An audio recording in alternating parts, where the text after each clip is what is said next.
Oi pessoal, eu sou o Alessandro e esse é um vídeo no qual eu vou responder as perguntas de 10 inscritos aqui do canal. Bom, eu já fiz isso 2 vezes antes, né? Fiz um primeiro vídeo lá atrás no qual eu coletei as perguntas.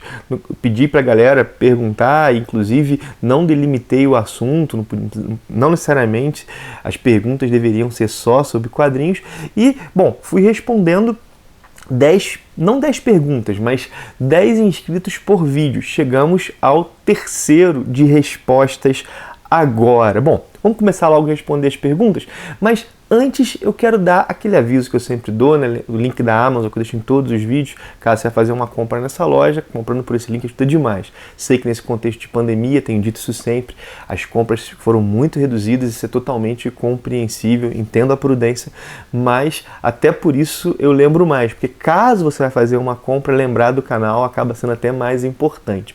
Bom, dado o aviso, feito o jabá, vamos ao que interessa, vamos às respostas. As primeiras perguntas que eu respondi são do Marcelo Mick. Eu quero lembrar também que para esse vídeo eu não faço o roteiro das respostas, eu só anoto as perguntas e vou respondendo aqui de improviso. Mas vamos lá, Marcelo Mick perguntou: é difícil para você fazer resenhas onde a crítica acaba indo para um comentário negativo? E aí ele contextualizou a pergunta dele. Falou que no canal eu acabo tendo um olhar mais positivo para as obras e se, sei lá, não seria difícil eu falar mal de algumas obras que seria inclusive útil para a pessoa que está decidindo o que comprar ou não. Vamos lá, eu fiz um vídeo recentemente falando do meu método de crítica. Acho que nesse vídeo eu respondo boa parte dessa pergunta, mas ainda assim, vamos lá. Não é nenhum problema falar aspectos negativos de uma obra. Eles acabam aqui no canal não sendo assim, tipo, ficando em primeiro plano por 3 motivos. O primeiro dos motivos é que eu gosto de muita coisa diferente mesmo, é algo pessoal. Então eu acabo gostando tanto de obras mais complexas quanto de obras bem rasas. Então tem essa questão do meu gosto. Mas além disso, inclusive eu disse isso nesse vídeo no qual eu expliquei meu método, eu parto do princípio da caridade hermenêutica. O que é a caridade hermenêutica? É a ideia de que nós devemos julgar uma obra a partir daquilo que ela se propõe fazer. Claro, e a partir daí explorar os limites e os tropeços na execução dela. Inclusive, eu faço isso a partir de um olhar positivo, tento mostrar aquilo que não ficou tão legal. Reparem em meus vídeos, é frequente que isso aconteça. Claro que às vezes o meu olhar eu posso não perceber nenhum defeito que eu julgue mais grave, e aí talvez não apareça no vídeo, mas é muito frequente. E a terceira coisa é que eu acabo priorizando também vídeo de materiais que eu gostei mais. Não é tão incomum aparecer em vídeos de coisas que eu não curti tanto. Mas sabe onde aparece mais aquilo que eu não curti tanto? Nas leituras da semana. No vídeo de leituras da semana. Falar, isso aqui não ficou tão legal. Porque ali eu acabo me permitindo só um olhar mais impressionista mesmo. Impressionista não no sentido, sei lá, técnico, mas dando a minha impressão de maneira mais rasa. Então reparem, nos vídeos de leituras da semana aparece mais. Bom, não sei se respondeu, mas é mais ou menos isso. A segunda pergunta do Marcelo, na verdade é um pedido. Ele disse que ele gostaria de uma lista de imperdíveis, talvez por categorias ou por editoras. Isso para mim é um desafio fazer, mas eu tenho tentado e fazer algumas coisas nesse sentido. Eu fiz 2 vídeos recentes de quadrinhos para quem deseja começar a ler a Marvel. Assim, não são os melhores quadrinhos da Marvel, são bons quadrinhos para quem está começando. Fiz o meu top 5 da Pipoca e Nanquim. Fiz também um vídeo que está gravado já sobre quadrinhos com perfil para quem gosta de dramas psicológicos. Inclusive tem feito tem até uma playlist de quadrinhos para quem gosta de. Eu acabo tendo dificuldade de falar, esses são os melhores de todos. Mas eu estou tentando construir um pouco isso aqui no canal. Eu sei que a galera curte essas indicações. Talvez ainda não esteja nessa visão dos imperdíveis, mas eu tenho tentado construir. Vamos ver como é que eu vou trabalhando isso aos poucos, né? Bom, foram as perguntas do Marcelo Mick. O segundo inscrito que eu vou responder é o Noah Eteravik. Acho que é isso, se eu não anotei o nome errado, né? A pergunta é: você lê títulos depois de um tempo que já leu? São duas perguntas, né? Depois eu leio a outra. Na verdade, eu releio muito pouco, infelizmente. Assim, eu até acabo concordando com aquele ditado que diz que só se lê de verdade quando se relê, porque realmente um segundo olhar permite uma apreciação mais profunda da obra, porque a gente tem a noção do todo. Mas eu releio muito pouco, até por causa da grande quantidade de coisa que eu tenho acumulada para ler. A minha pilha, ela conta com algumas centenas de quadrinhos. Têm sido atacadas, eu acabo relendo pouco, embora tenha várias obras aqui que eu gostaria realmente de reler. Acaba que a minha gibiteca, ela acaba funcionando como referência, de vez em quando eu pego para consultar alguma coisa, mas reler, infelizmente eu releio pouco, embora eu julgue isso um hábito muito saudável. Salvo engano, foi o Borges que disse que leu pouco, releu muito, e essa muita releitura formou um grande escritor. Então, infelizmente não, mas eu tenho esperança de que sim. Vamos ver se esse meu ataque à pilha aí consegue reduzir. Tem muitas obras clássicas, inclusive aqui, que eu não li ainda. E acaba que a dinâmica do canal também favorece menos as releituras. Favorece menos as leituras porque eu acabo falando um pouco do que está saindo agora, embora eu quero criar um quadro aqui sobre relendo os clássicos. E aí eu quero reler, por exemplo, Watchmen. Vamos ver, talvez isso me ajude, mas tá aí a resposta. Infelizmente, muito pouco, tá muito distante do que eu gostaria. A outra pergunta é: qual a melhor forma de comprar um quadrinho na hora certa? Essa é difícil, é bem difícil, porque é difícil mensurar o que é a hora certa. Porque assim, a gente sempre pode, sei lá, depois ter um preço melhor, mas o pessoal tem um pouco de medo de esgotar. Eu acabo tendo a percepção de que praticamente nada esgota em 3, 4 meses. Nada esgota assim em 3, 4 meses.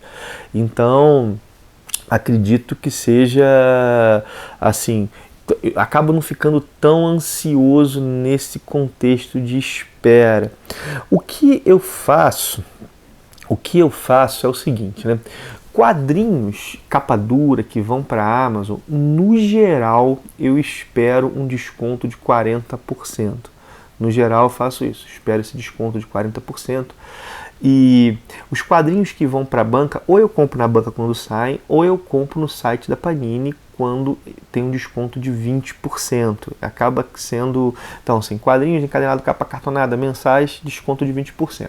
Quadrinhos de capa dura, desconto de 40%. Porque aí, mesmo que venha mais, eu não fico lamentando. Eu sei que esse desconto de 40% acaba vindo, embora tenha demorado cada vez mais.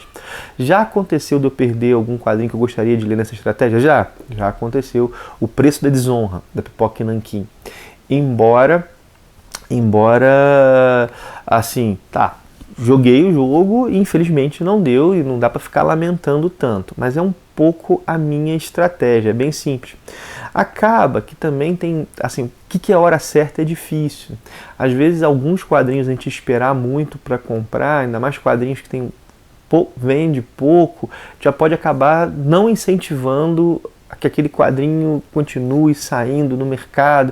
É um jogo difícil. Então tem alguns quadrinhos que eu compro até com desconto menor de 40%. Mas no geral o meu horizonte é esse. Várias editoras têm feito algumas pré-vendas interessantes também, por exemplo, a Mitos. A Mitos faz pré-venda de quase tudo com 35% de desconto. Eu acho bem razoável. Mas assim, é um negócio que é difícil, até porque o que é a hora certa acaba variando para muita gente. Mas é claro, né, a gente está pensando no nosso bolso e a gente quer, com nossos recursos que são finitos, conseguir o maior número possível de quadrinhos que a gente gosta. A gente quer comprar o máximo possível, né? Uma coisa que eu tenho feito com livros, eu tenho feito o seguinte: eu só compro aquilo que eu vou ler na hora, ou então alguma obra de referência para o trabalho. Aquilo que eu vou ler na hora ou obra de referência para o trabalho. Cara, com raríssimas exceções, mas eu tenho feito mais isso com livros.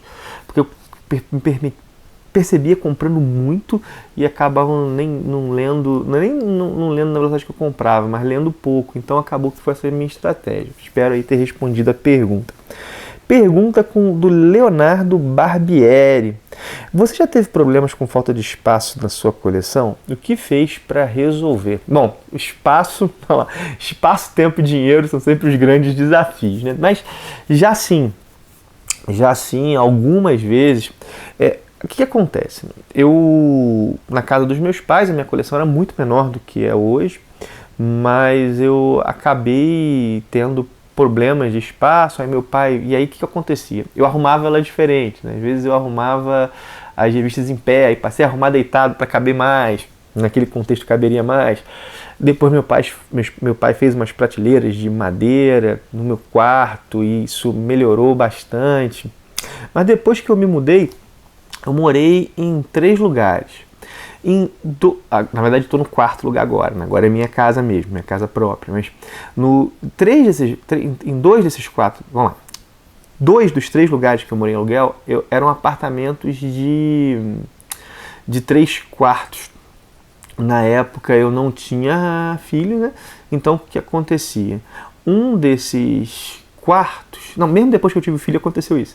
Um desses quartos acabava ficando para coleção e para biblioteca, Então, o que acontecia às vezes era as estantes não darem, e aí eu fui comprando estantes aos poucos. A minha coleção não é das maiores, né? Eu tenho aí 6.000 quadrinhos, mais ou menos. Tem muitos anos que eu não conto, então acho que é isso. E uns 1.500 livros. Se eu não estou errado também, se eu estiver chutando errado, perdoa, mas é mais ou menos isso. Mas assim, um cômodo acaba dando conta, acaba que às vezes é difícil a logística. E aí o que acontece é que eu vou, enquanto, não abro mais espaço, vou fazendo isso. Vou adaptando aqui, adaptando ali. Agora eu estou na minha casa, e aqui a gente fez um cômodo que tá, na verdade, nesse cômodo ficam os quadrinhos, várias estantes, e tem uma espécie de L nesse cômodo onde fica a biblioteca. Eu ainda vou fazer um vídeo da minha coleção, só estou esperando arrumar algumas coisas aqui, vocês vão ver como é. Mas mesmo aqui que tem esse cômodo, tá faltando espaço. Faltando espaço não é bem a palavra, talvez falte prateleiras por enquanto. Eu acho que em termos de espaço pros quadrinhos tá um espaço razoável aí para os próximos anos. Para a biblioteca eu acho, não terminei de arrumar ainda não, mas vai ter alguns probleminhas ainda. Mas, bom, essa é a resposta, Leonardo. Não sei se ajudou tanto, talvez não, né? Mas vamos lá. Agora a pergunta do Alfred Michael. No seu trabalho, seus alunos sabem que você tem um canal de quadrinhos? Assim, eu lido com isso com muita naturalidade, como eu lido com o meu hobby no geral com muita naturalidade. Eu não chego falando para os alunos, eu tenho um canal de quadrinhos, isso eu não faço. Mas, às vezes, se surge algum exemplo que eu vou dar na aula, que eu cito alguma coisa do YouTube, eu solto isso. E é engraçado que aluno tem muita curiosidade com vida de professor, né? Então eles stalkeiam, né? Um aluno fala para o outro. Então muitos alunos sabem que eu tenho um canal de quadrinhos, sim. Muitos alunos sabem. Inclusive lá no colégio onde eu trabalho, no Instituto Federal que eu trabalho, tem mais de um professor youtuber. Claro que trabalhando coisas diferentes. Tem uns 3 professores que têm canal do YouTube, eu acho. Inclusive um tem um canal bem grande. Mas a questão, assim, então acabam sabendo. Inclusive tem uma situação engraçada. Eu lembro um dia, eu estava no ponto de ônibus em frente ao instituto, tinha alguns alunos. E aí um aluno falou, uma menina tinha acabado de entrar no instituto, e era minha aluna, e eu estava lá quieto, né? E aí um aluno falou para essa menina, professor, tem um canal. E aí ela falou assim, caramba, muito empolgada, professor, você tem um canal no YouTube, muito empolgada. E eu achei muito engraçado, né? Então eu falei com a minha esposa num dia, falei, poxa, eu fiz mestrado, doutorado, tento fazer as coisas, e o que empolgou a minha aluna foi o fato de eu ter um canal no YouTube, né? De eu ser um youtuber. Mas assim, no geral, acho que tudo que saibam, claro que nem todos, mas assim, mas não é nada que é algo que é de conhecimento público. Vamos lá. 5ª pergunta do Vitor Hudson. Como você é professor, gostaria de saber sua opinião sobre livros infantos juvenis. Não sei se talvez você saiba sobre a polêmica da estudante de letras que criticou alguém por ler Percy Jackson. Acha que a literatura infanto-juvenil é algo que deveria ser indicado para mais leitores além do público-alvo? Algum aluno teu gosta de ler? Já pediu indicações? Vamos lá. São algumas perguntas bem interessantes. O que eu acho dos livros infantos juvenis? Tem livros bons, livros ruins, não vejo nenhum problema com essa segmentação de literatura. Inclusive o livro citado aqui, o Percy Jackson, eu li os 5, acho que tem mais do que isso, eu li os 5 primeiros, eu li um por dia, assim, na época que saiu.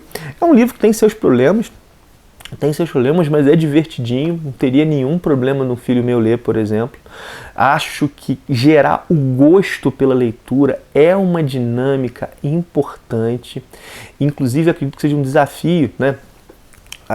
Acredito não, é um desafio para os professores gerarem esse gosto.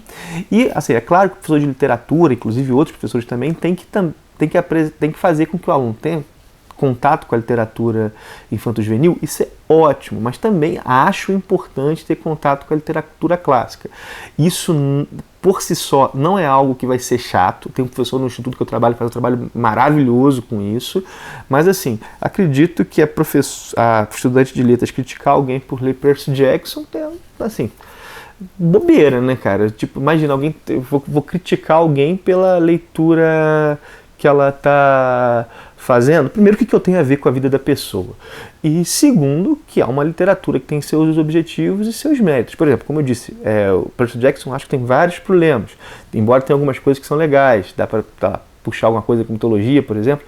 Mas para Harry Potter eu gosto demais, embora não goste do último livro, mas eu gosto demais. Então, assim, realmente, de verdade, não vejo problema, não vejo isso como uma barreira que atrapalhe o estudante, que atrapalhe a pessoa. Na verdade, acho que cultivar prazer na leitura é fundamental até para desenvolver uma capacidade futura, até atual, de leituras mais densas e pesadas. Eu acho que a literatura infanto-juvenil é algo que deveria ser indicado para mais leitores que o público-alvo. Não, dever, eu não sei se é a palavra, mas eu vejo problema nenhum. Inclusive, por exemplo, Harry Potter eu já indiquei para um monte de gente. Mas o que é o ponto aqui? Eu sempre lembro do C.S. Lewis, que ele dizia que quanto mais velho ele ficava, mais ele gostava dos livros que ele leu na infância. E ele dizia que um bom livro infantil é um livro que vai funcionar para um adulto, desde que o adulto, claro, leia naquela perspectiva. Então, ele lia a obra do George MacDonald, os livros infantis de George MacDonald, e continuava amando. Então, não acho que um livro infanto-juvenil é por si um livro mal escrito, é por si um livro ruim, é em si, um livro que seja, sei lá, com problemas e coisas. Não, na verdade, vão existir ruins e vão existir bons. E os bons livros infanto-juvenis, eu acho que, inclusive, eles sobrevivem à faixa etária para as quais eles são indicados inicialmente, né? Algum aluno teu gosta de ler? Eu já pedi indicações, eu já trabalhei em vários colégios, né, com várias perspectivas diferentes, mas sim, vários alunos meus gostam de ler hoje em dia. E já vivi várias situações. Eu lembro um aluno, por exemplo, que estava no 2º ano do ensino médio, bateu na minha porta e chegou: professor, eu peguei um livro do meu padrasto, do Jean-Paul Sartre, tentando ler e queria entender, me dá umas dicas aí do que esse cara fala. Achei isso muito engraçado. Mas, assim, vários alunos meus leem literatura infanto-juvenil, por exemplo, outros gostam de outras coisas. Inclusive no colégio, já me pediram indicações algumas vezes. Inclusive eu tenho um projeto de ficção científica. Hoje eu tenho 12 alunos entre bolsistas e voluntários nesse projeto e, na verdade, o que esse pessoal faz é ler um livro a cada 15 dias, a gente debate em cima desses livros, tenta produzir alguns artigos. Na verdade, a gente produziu mais apresentações em pôsteres, em congresso, e tem sido bacana, assim, Então tem essa situação. Vamos lá. Pergunta do Pedro Luiz: compensa trocar quadrinho em sebo? Depende. Assim, na verdade, isso não tem uma regra, não tem uma métrica muito bem feita, assim. Então depende do sebo da tua cidade. Eu lembro uma vez que eu cheguei num sebo, levei vários quadrinhos, muito quadrinho. Eles queriam me dar R$30 de volta, assim, R$30 de volta. E eu falei, cara, não, levo isso para casa, sei lá, vendo em outro lugar, dou para alguém, não valia a pena. E aí o que aconteceu? Eu levei um outro sebo, eles me ofereceram R$70 ou 75, alguma coisa assim, se eles fossem comprar, ou 150 se fosse na troca. E como eu estava começando a ler Bonelli, tinha muita coisa da Bonelli que eu queria, então valeu a pena trocar. Então, assim, é um negócio de você olhar o sebo que tem na tua cidade, quais são as políticas de troca dele, como é que eles lidam. Não costuma ter uma métrica. Claro que o cara do sebo, ele tem que lucrar alguma coisa, né?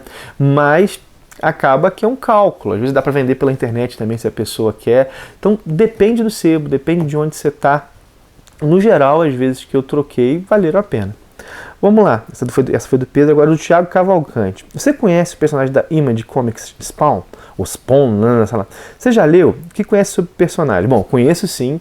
Eu li acho que os 40 ou 50 primeiros números que saíram pela editora Abril, lá na década de 90. O Spawn é um personagem que eu não leio tem muito tempo mesmo, assim, muito tempo. Então, eu não sei o que é memória, se a minha memória é confiável, mas eu lembro que eu me divertia. Teve algumas edições que eu até curti bastante essa ideia, né, dele morre, faz um pacto para voltar, volta deformado, com aquele negócio do relógio, a contagem regressiva do uso do poder era bem interessante. Tinha algumas coisas que eu curtia. Eu lembro, por exemplo, daquela edição, eu não lembro se é a 9 ou a 10 americana, que foi feita pelo Dave Sim, que não chegou a sair aqui no Brasil. Eu peguei para ler, tenho aqui em casa também. Eu acho que hoje eu tenho os 20 primeiros números, porque eu me desfiz uma época e aí depois recuperei, um colega me deu de presente. Então tenho aqui, mas é um personagem que tem muitos anos que eu não leio. Inclusive saiu uma edição nova agora que eu não peguei para ler ainda. Mas conheço sim o personagem, do Todd McFarlane. Agora, vamos lá. Outra pergunta do Thiago. Você tomou conhecimento do lançamento da editora Red Dragon, a revista Rei Bárbaro? Você sabe por que eles não mencionavam o nome Conan nas informações sobre a HQ? Então tomei conhecimento sim. Inclusive, acho que inicialmente o título seria o Rei Simed, depois virou o Rei Bárbaro. O motivo é porque, se eu posso estar falando aqui, sei lá, tecnicamente equivocado, mas pega o princípio da coisa que está certo. O Conan, as histórias do Conan estão em domínio público, mas a marca Conan não. Então, assim, se estampasse no livro o nome Conan, seria a marca Conan. Então, sob isso a Red Dragon, né, os produtores italianos lá da história, porque esse Rei Bárbaro é uma história que foi produzida na Itália. Então, o motivo é esse. Vamos lá. Como você... Rapaz, aqui eu não anotei o nome De novo, aconteceu. É a segunda vez que acontece isso. No vídeo passado aconteceu também. Não anotei o nome da pessoa que fez a pergunta. Mas desculpa aí. Eu vou ler a pergunta aqui de qualquer maneira. Eu vou ler a pergunta aqui. Bom, e sinta-se contemplado, né? Vamos lá. Como você organiza a sua coleção? Aplicativo? Planilha? Cara, vamos lá. Essa organização, catalogar a coleção eu não faço. Eu não tenho, isso tem muito tempo que eu nem conto. Então eu não anoto tudo que eu tenho. Seria até legal eu ter, de verdade, se eu tivesse isso seria muito legal. Seria muito legal, mas é um trabalho considerável fazer isso. É um trabalho considerável e hoje eu não tenho tempo disponível, eu acabo preferindo ler do que propriamente fazer isso. E eu acho que eu também sou um colecionador um pouco relaxado, os quadrinhos ficam direitinhos na estante, estão vendo até uma das estantes aqui atrás, mas assim, eu não boto em saco plástico, eu não faço esse tipo de coisa, eu gosto muito de ter ele à mão com a maior facilidade possível, mas esse catalogar de maneira digital, anotado, eu não tenho. Vamos lá. Pergunta do Leonardo Campos. Onde você compra tantas camisetas bacanas de quadrinhos? Ó, vou fazer uma propaganda gratuita aqui. Na verdade, sobre quadrinhos, às vezes eu compro até nessas lojas tipo C&A, Renner, tem umas camisas que eu acho legais e eu compro. Mas boa parte das minhas camisas, inclusive essa daqui, é de uma marca de Juiz de Fora, chamada Chico Rei. Eles fazem assim, várias camisas com a cultura, relacionadas à cultura pop, e eu acho eles são muito criativos nesse fazer as camisas. Eles nem sabem aí que eu existo, mas eu uso muitas roupas deles e eles vendem praticamente pela internet. Chico Rei. Vamos lá. João, como você utiliza esse caderno de guia para os vídeos? Mostra aí pra gente. Vamos lá. Eu fiz o vídeo recente falando dos meus métodos de construir as resenhas, mas vamos lá, o que acontece, né? Eu faço um roteiro, deixa eu pegar um roteiro de resenha aqui, que é um pouquinho diferente. Ó, isso aqui, eu faço um roteiro muito bagunçado, que é quase, eu costumo falar que é quase psicografado. Eu escrevo muito rápido, tem várias palavras, comidas, erros de português. É por causa da falta de tempo. Quando eu vou ver o roteiro, eu falo, caramba, né, cara? Isso foi só para eu conseguir organizar o pensamento e também para ter algo palpável na hora de fazer o vídeo. Mas, no geral, tá aqui. É assim, mais ou menos, o meu roteiro. Eu escrevo na verdade, é algo entre o tópico e o texto corrido. Vamos lá. O Eternauta, eu comecei. Esse é um daqueles quadrinhos que está há anos na minha estante para ser lido. Acabava sempre ficando para depois. Repara, aqui seriam 2 tópicos. Se você for pegar o vídeo lá, eu falo exatamente isso, mas desenvolvo um pouquinho. Então, acaba sendo isso. Eu não faço exatamente o texto corrido, mas não faço exatamente um tópico, tipo, falar do Eternauta. Não é isso. E escrevo, vocês vão ver que a letra está horrível. Está horrível, por favor, não reparem os erros de português, é porque é algo realmente feito muito corrido e sem nenhuma revisão. Inclusive, às vezes, eu escrevi isso, mas é um pouco essa a minha dinâmica. E já, sei lá, eu gasto muitos cadernos. Uma resenha minha, ela tem na média, uma resenha de 10 minutos, aí 5 páginas escritas, dessa maneira que vocês viram aqui. Tem 5 páginas de texto. Algumas tem 4, algumas são mais rabiscadas, outras não. Olha, por exemplo, essa daqui vai ser a da Dragoneiro, né? Dragoneiro. Olha só, 1 página, 2 páginas, 3 páginas, 4 páginas, 5 páginas. 5 páginas. Ó, a outra foi de Dylan Dog. 1 página, 2 páginas, 3 páginas, 4 páginas, 5 páginas. Então é muito comum ter 5. As do Conan, por exemplo, daquelas revistas da Espada Selvagem, às vezes costumam ter 8, 10 páginas. Bom, não sei se está bem respondido, mas é mais ou menos assim que eu uso. Bom, assim, o vídeo está um pouco longo, mas eu espero que tenha sido legal. Logo vou colher mais perguntas do pessoal, espero fazer mais vídeos desse. Agradeço por você ter visto o vídeo, não esquece do joinha, não esquece também de, se estiver chegando por agora, já visto esse vídeo longo, né? Se inscrever no canal, tem vídeo sobre quadrinhos todos os dias por aqui. Obrigado mesmo, um abração e até o próximo vídeo.